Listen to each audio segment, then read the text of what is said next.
Ya Allah.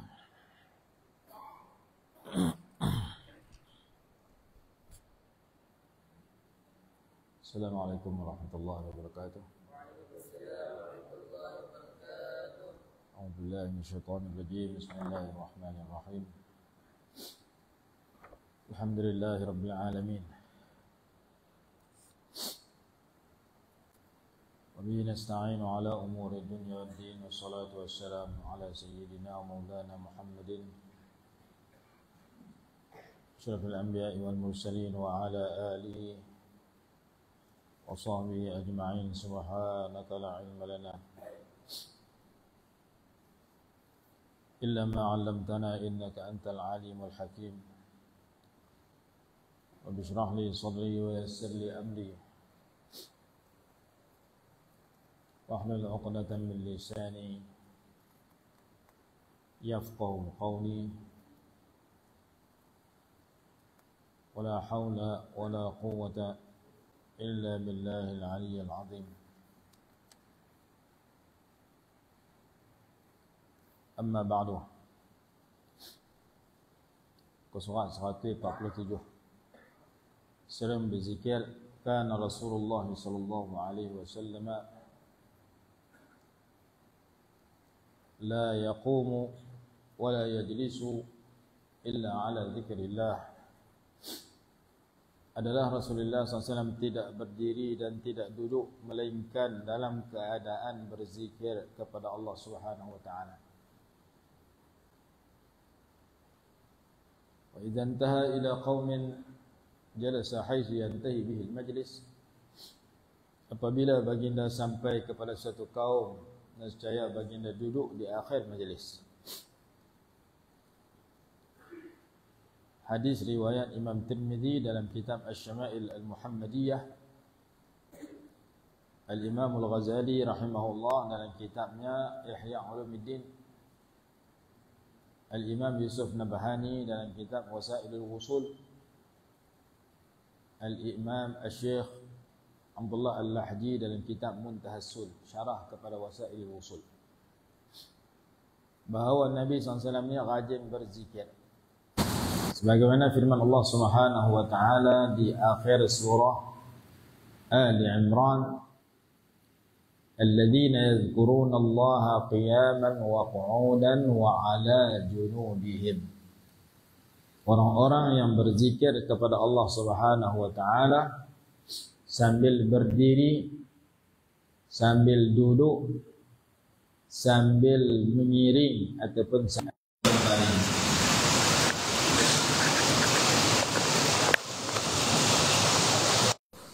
Orang yang pintar yang disebut sebagai ulul albab, mereka berzikir dalam pelbagai suasana. Kita semayang pun kita berzikir sambil berdiri, kita berzikir sambil rukuk, kita berzikir sambil duduk, kita berzikir sambil berbaring kalau kita semayang sambil berbaring.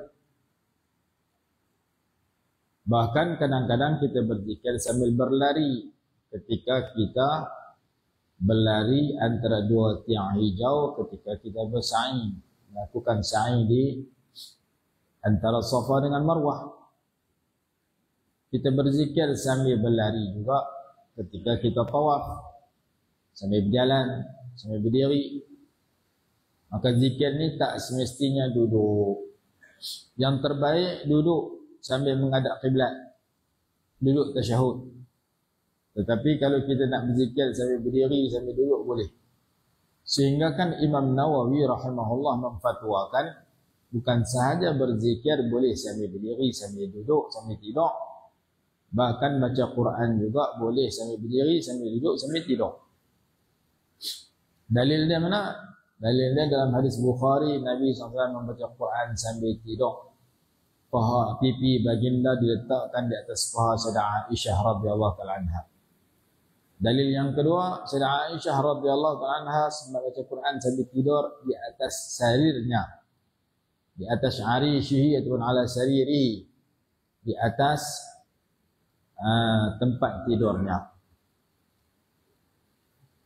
Dalil itu disebutkan dalam kitab At-Tibyan fi adab hamalatil Quran.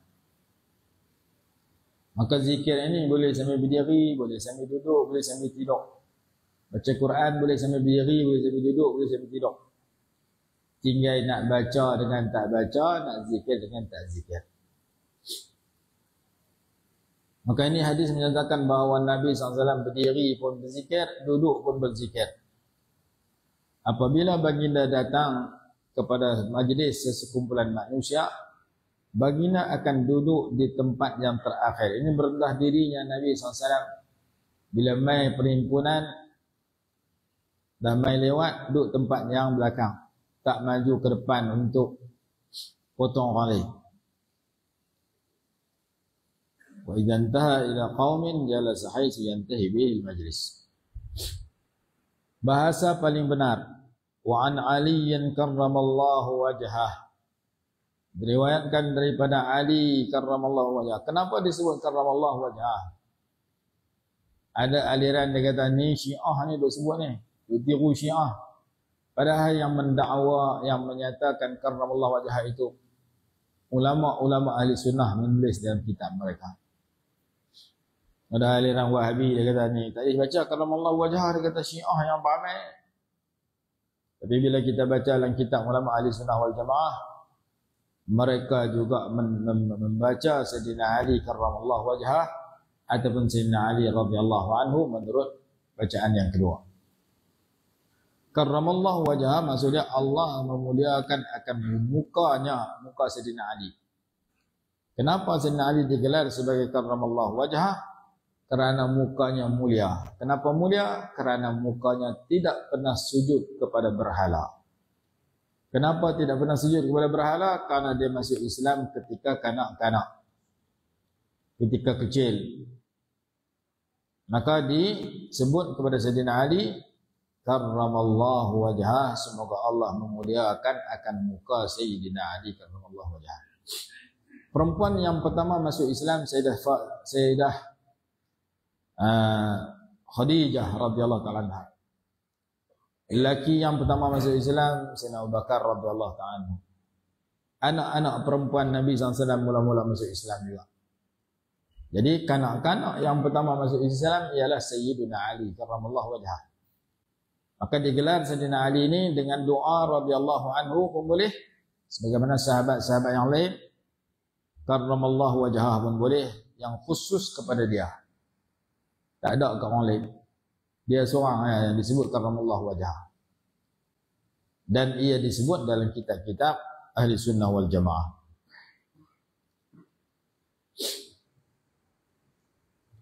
Ketika selesai peperangan Badar, ada dua orang ketua musyrik yang ditawan. Seorang nama An-Nadr ibn al-Haris, seorang nama apa? Umayyah ibn Khalafah. Sampai tengah jalan, Nabi SAW suruh bunuh. Dua orang tawanan ni kena bunuh.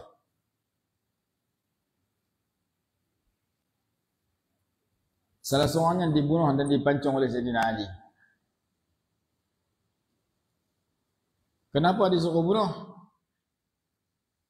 Walaupun orang tawanan lain tak dibunuh. Kerana mereka berdua amat memusuhi Nabi SAW. An-Nadr al-Haris itu dia adalah pemegang bendera musyrikin dalam peperangan Badar.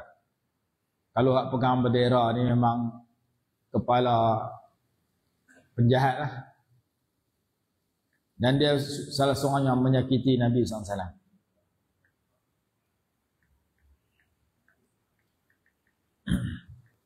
Hak seorang lagi. Hak seorang lagi dia buat dua perkara. Satu, masa Nabi tengah semayang depan Kaabah, masa tu Abu Talib dah pun meninggal, dia pergi ambil uri unta pitak atas belakang Rasulullah. Lepas tu dia pergelak ramai-ramai kali dengan Abu Jahal. Sehingga Nabi SAW Selesai sembahyang, baca doa Allahumma alaika bi Quraisy 3 kali. Ya Allah, binasakan Quraisy 3 kali. Kemudian Allahumma alaika bi fulan. Ya Allah, binasakan si fulan, si fulan, si fulan, si fulan. Rasulullah namakan tiap-tiap orang yang ketawa gembira melihat Nabi SAW dikotori dengan uri unta.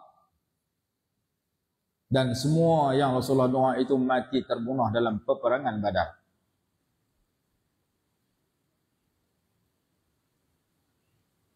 Kejahatan dia yang kedua, Rasulullah tengah semayang, tengah sujud, dia pijak tengkok Rasulullah. Maka setelah selesai perang Badar, dibunuh dua-dua orang tu di pertengahan jalan ketika balik ke Madinah. Seorang bunuh tempat lain, seorang bunuh tempat lain, dan ada sampailah tanda kubur mereka berdua. Maka salah seorang daripada dua orang itu dipancung oleh Sayyidina Ali karramallahu wajhah. Rasulullah suruh pancung. Begitu juga pada hari pembukaan kota Mekah.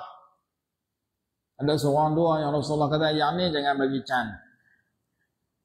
Tangkap dia, bunuh dia walaupun dia bergantung di kelambu Kaabah. Kerana begitu kerasnya, begitu samsingnya menentang Allah dan Rasul dan menghina Allah dan Rasul. Sebahagian besar dimaafkan, izhabu fa antumut tulaqa.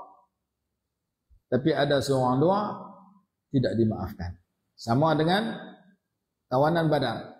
Sebahagian besar dilayan dengan baik, dibawa ke Madinah, sebahagiannya masuk Islam, bagiannya ditebus dan sebagainya. Tapi dua orang ni disuruh bunuh kerana begitu jahat, menyakiti Rasulullah, menyiksa sahabat, bahkan membunuh sahabat. Nanti kita baca nama mereka. Maka Sayyidina Ali radhiyallahu anhu salah seorang pahlawan yang ditugaskan oleh Nabi SAW untuk mula-mula keluar perang Badar lawan seorang sama seorang. Yang pertama Sayyidina Hamzah radhiyallahu ta'ala anhu, yang kedua Sayyidina Ali, yang ketiga yang mati di perjalanan, kaki dia putih, kena potong dengan musuh. Balik sampai tengah jalan mati, ditanam di jalan, tapi dia ada telaga.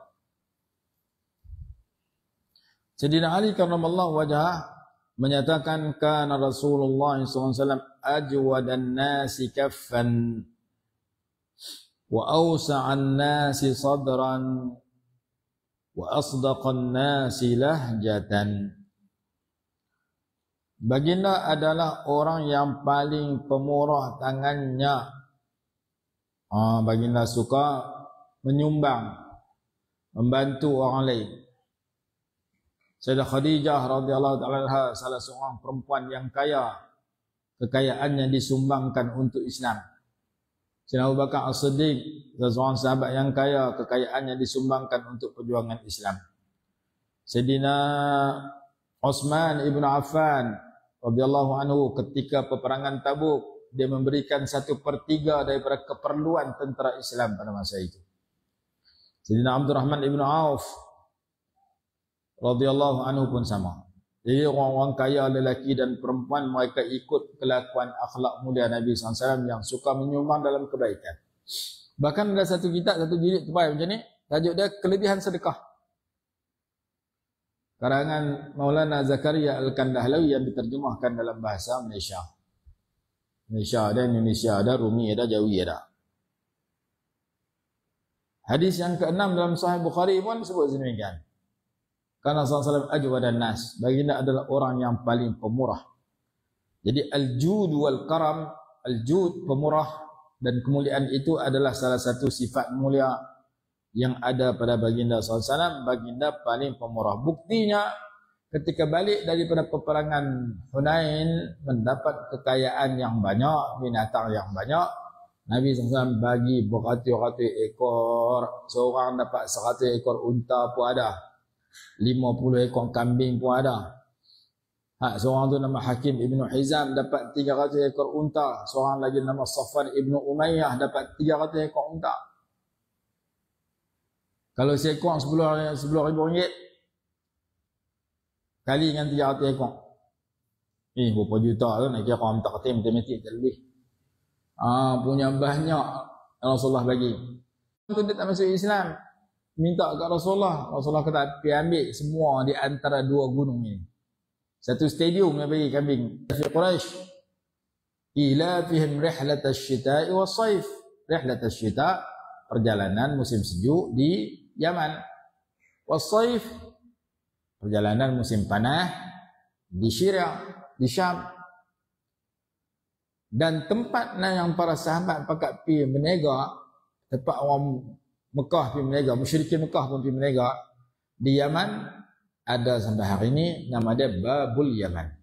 Di satu ibu kota Yaman nama dia Sana'a. Saya pergi 3 kali lah sebelum perang dulu. Di situ juga ada Kaabah Abrahah. Di situ juga ada masjid yang Nabi SAW beritahu sahabat, kalau kamu main ke pergi tempat tu, binalah masjid. Nak tahu kiblat belah mana, tengok gunung sekian. Tala belah tu. Betul dengan Kaabah. Hari ini dibuat kajian dengan kecanggihan media sosial, dengan internet, tepat kiblat masjid itu dengan tengah Kaabah. Itu mukjizat yang Nabi SAW lahirkan kepada sahabat yang pergi berdakwah dan menyebarkan Islam di Sana'a. Jadi musim panas pergi berniaga di Syam. Berniaga di Syam kena lalu ke Madinah. Sebab itu Rasulullah hantar sahabat pergi cari mereka. Dulu masa Rasulullah dengan para sahabat duduk di Mekah, mereka rampas habis harta para sahabat. Sahabat ada yang main Mekah, main Madinah selai sepinggang seperti Suhaib Ar-Rumi radhiyallahu ta'ala anhu. Maka bila mereka berniaga lalu ke Madinah, Rasulullah suruh pergi sekat. Pergi terlepas. Beberapa kali Sariyah, kumpulan tentera yang dihantar, tengok. Mereka lalu lepas dah. Melainkan pada masa peperangan Badar, terlepas juga, tapi berlaku peperangan Badar. Jadi, sejarah menunjukkan bagaimana Nabi SAW begitu pemurah dalam peperangan Hunain, memberikan begitu banyak. Safwan masa tu tak masuk Islam lagi. Masa peperangan Hunain, Safwan bagi sewa baju besi dia kepada Nabi SAW begitu banyak. Dia kaya, dia berniaga. Dia salah seorang saudagar. Lepas menang perang Hunain, dia tak masuk Islam ni. Tapi dia masuk menyertai peperangan dengan izin Nabi SAW. Rasulullah izin walaupun dia musyrik untuk bersama membantu para sahabat. Karena ramai dah masuk Islam masa-masa itu. Orang Mekah, orang Madinah. Madinah Muhajirin dan Ansar. Mekah lagi baru masuk setelah Fathu Makkah, pembukaan kota Mekah. Maka setelah dia mendapat 100 unta, bagi 100, nak tak lagi, bagi 100, nak tak lagi 300 ekor unta, maka terus dia jadi cinta kepada Islam. Pasal dia dapat harta yang begitu banyak. Kalau duit kita berjuta ringgit, 300 ekor unta, maka dia bermeluk Islam dan dia kempen orang lain semua masuk Islam. Nabi SAW amat pemurah, dilihat dalam pelbagai suasana. Salah satunya ketika mendapat kekayaan harta rampasan perang yang begitu banyak dalam perang Hunain, diberikan melimpah ruah kepada para sahabat. Begitu juga dalam perang Khaybar. Perang Khaybar pun dapat banyak. Sehingga sahabat yang dapat di kalangan Muhajirin bagi balik apa yang mereka ambil daripada Ansar sebelum tu. Sebelum tu mereka terpaksa kadang-kadang ambil daripada Ansar bagi setengah. Karena mereka susah. Tapi bila habis perang Khaybar, mereka menang, mereka dapat. Mereka banyak bagi balik duit ataupun apa yang mereka ambil daripada para sahabat. Karena mereka dah senang. Khaybar sebelum Hunain. Saya pergi umrah apa itu, mereka bawa melawat Khaybar, lalu saya tengok kubu-kubu dia ada satu dua. Kemudian bawa ke Tabuk, dua tempat singgah di Al-Uda, tempat bangunan batu-batu besar, bukit-bukit tinggi yang diukir oleh orang zaman Nabi Sulaiman alaihissalatu, Nabi Saleh alaihissalatu wassalam. Kaum Nabi Saleh hidup di kawasan tak jauh daripada Uda dalam perjalanan pergi ke Tabuk. Jadi Nabi SAW ni ajwadan nas, orang yang paling pemurah, wa ausa'an nasi sadran, orang yang paling luas dadanya, yakni paling baik hati, wa asdaqan nasi lahjatan, dan paling betul bahasanya, paling fasih dan manis ucapannya. Qissatu Harmalah ibn Zaid radhiyallahu ta'ala anhu. Kisah seorang sahabat yang bernama Harmalah bin Zaid radhiyallahu ta'ala anhu. An Ibni Umar radhiyallahu anhuma qala kuntu 'inda an-nabiy sallallahu alaihi wasallam, aku berada di sisi Nabi sallallahu alaihi wasallam, izja'ahu Harmalah bin Zaid, ketika tiba-tiba datanglah Harmalah anak kepada Zaid radhiyallahu anhu, fajalasa, maka ia duduk, baina yaday, di hadapan Rasulullah sallallahu alaihi wasallam. Faqala, lalu ia berkata, ya Rasulullah, wahai Rasulullah, al-imanu hahuna, iman itu di sini. Al-imanu, iman itu hahuna, di sini. Wa asyara biyadihi ila lisanihi, dan ia mengisyaratkan dengan tangannya kepada lidahnya. Dia kata iman tu duduk tang lidah ni.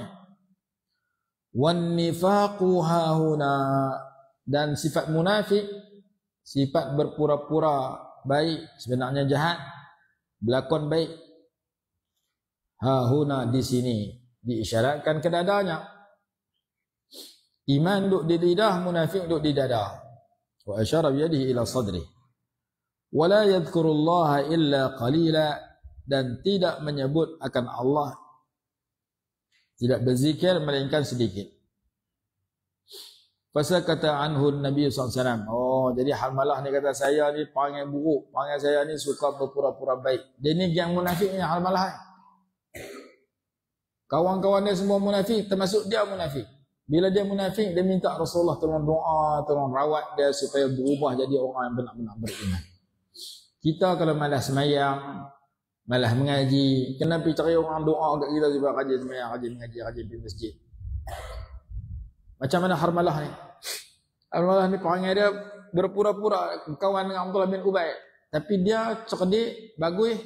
Dia mai jumpa Rasulullah, minta Rasulullah rawat penyakit munafik yang ada dalam diri dia. Maka Rasulullah buat sehingga dia berubah jadi benar-benar beriman. Apa dia buat?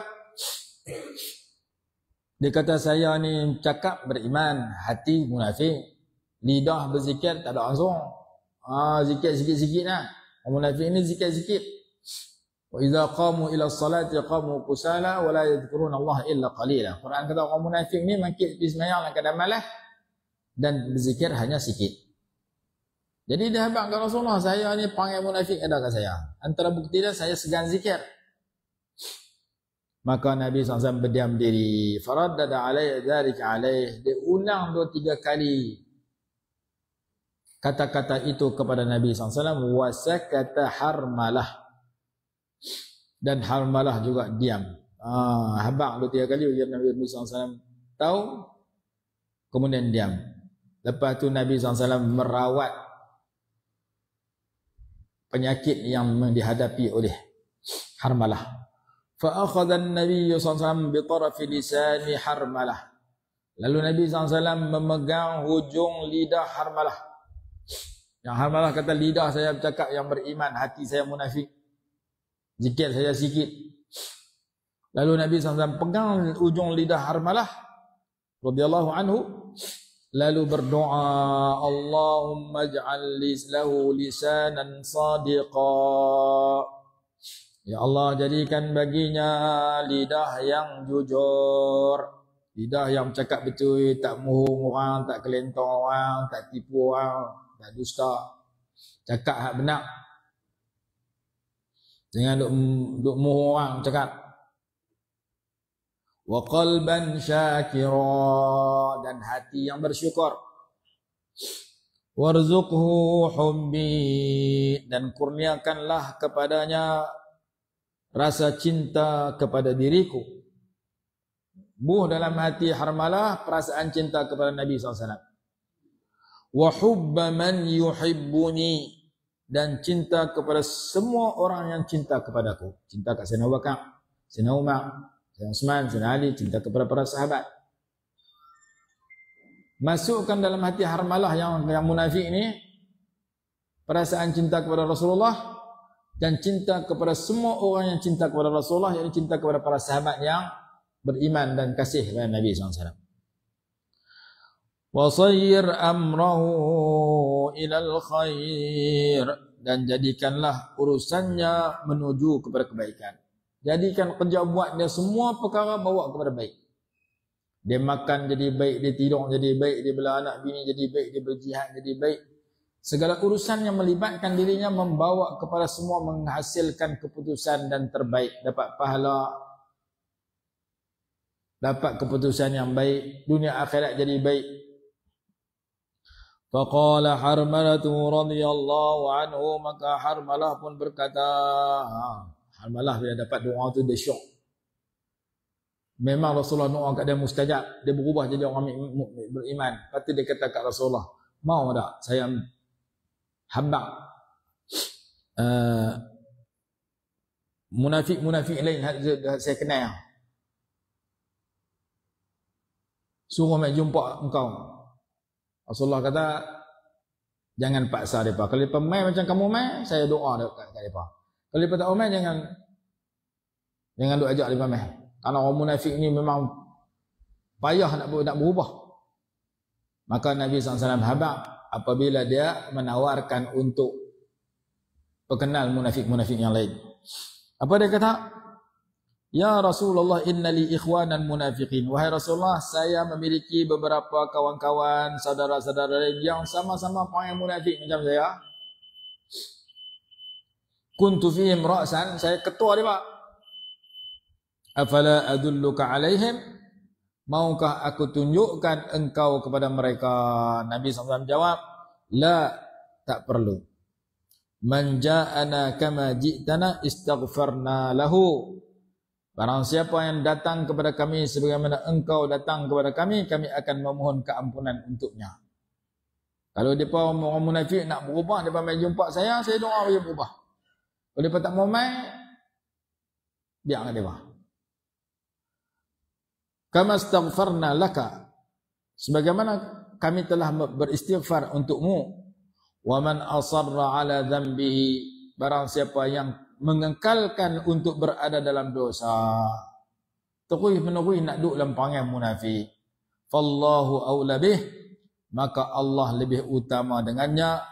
Wala takhriq ala ahadin satra, jangan kamu mencarikan penutupan atas seseorang, maksudnya jangan kamu buka rahsia. Kamu kena munafik, simpan kat kamu seorang. Rasulullah tak abang pun Rasulullah kena munafik setiap orang.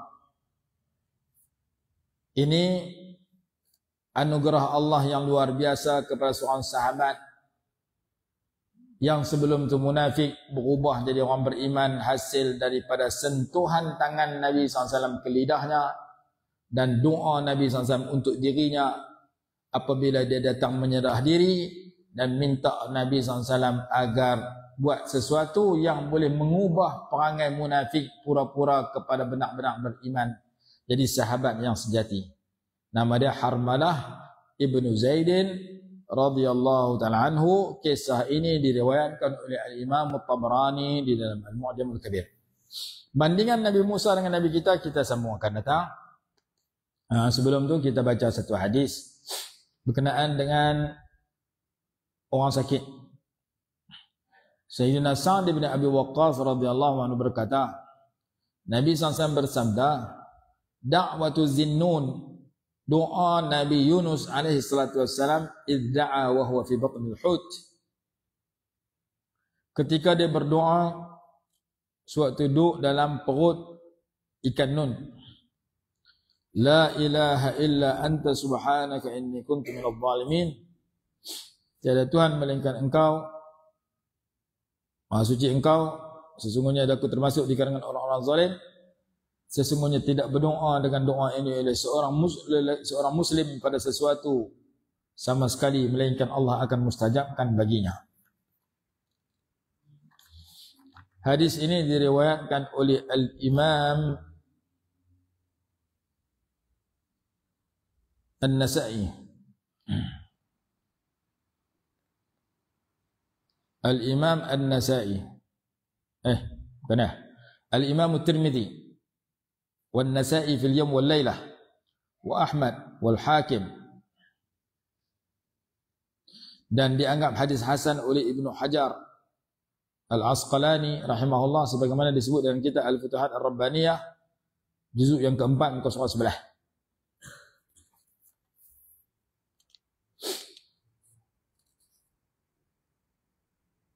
Dan disebutkan dalam riwayat yang lain,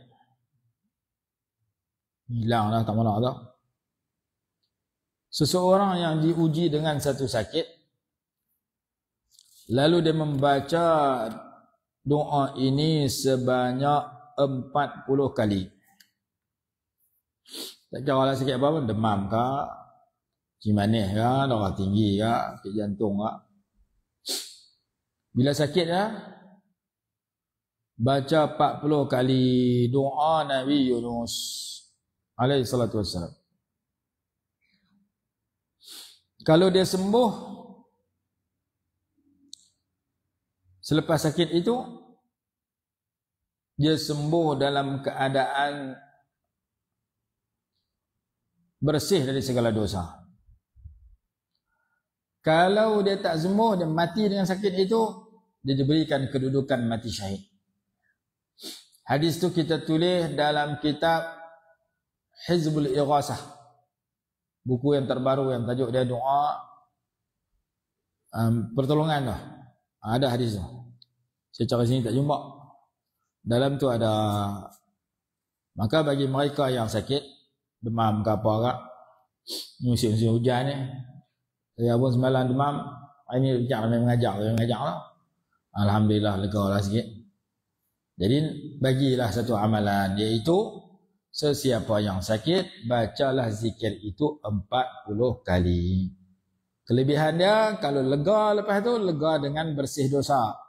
Kalau tak lega, mati tengah sakit tu, mati syahid. Kedudukan mati syahid. Hadis itu disebut dalam kitab yang kita tulis yang terbaru, nama dia Hizbul Ighasah ataupun kitab doa pertolongan. Nanti kita tengok muka surat berapa, supaya kita boleh amalkan dan sebarkan kepada masyarakat doa yang cukup baik yang dibaca oleh Nabi Yunus AS. Berapa kali nak baca? 40 kali. Wallahu alam. Bismillahirrahmanirrahim. Alhamdulillahirabbil alamin. Allahumma shalli ala sayyidina Muhammad wa alihi wasallam barik wasallim. Allahumma anfa'na bima 'allamtana wa 'allimna ma yanfa'una warzuqna 'ilman yanfa'una bi rahmatika ya arhamar rahimin. Rabbana atina fid dunya hasanatan wa fil akhirati hasanah wa qina 'adzabannar. Sallallahu ala sayyidina Muhammad wa alihi wasallam. Alhamdulillahil alamin. اللهم أنت ربي لا إله إلا أنت خلقتني وأنا عبدك وأنا على عهدك ووعدك ما استطعت أعوذ بك من شر ما صنعت أبوء لك بنعمتك علي وأبوء بذنبي فاغفر لي فإنه لا يغفر الذنوب إلا أنت. اللهم أنت ربي لا إله إلا أنت خلقتني وأنا عبدك وأنا على عهدك ووعدك ما استطعت أعوذ بك من شر ما صنعت أبوء لك بنعمتك علي وأبوء بذنبي فاغفر لي فإنه لا يغفر الذنوب إلا أنت. اللهم أنت ربي لا إله إلا أنت خلقتني وأنا عبدك وأنا على عهدك ووعدك ما استطعت أعوذ بك من شر ما صنعت أبوء لك بنعمتك علي وأبوء بذنبي فاغفر لي فإنه لا يغفر الذنوب إلا أنت. اللهم أنت ربي لا إله إلا أنت عليك توكلت وأنت رب العرش العظيم. ما شاء الله كان وما لم يشأ لم يكن. لا حول ولا قوة إلا بالله العلي العظيم. اعلم أن الله على كل شيء قدير وأن الله قد أحاط بكل شيء علما. اللهم إني أعوذ بك من شر نفسي ومن شر كل دابة أنت آخذ بناصيتها إن ربي على صراط مستقيم. رضينا بالله ربا بالإسلام دينا محمد صلى الله عليه وسلم نبيا ورسولا رضينا بالله ربا بالإسلام دينا محمد صلى الله عليه وسلم نبيا ورسولا رضينا بالله ربا بالإسلام دينا محمد صلى الله عليه وسلم نبيا ورسولا صلى الله على سيدنا محمد وعلى آله وصحبه وسلم الحمد لله رب العالمين.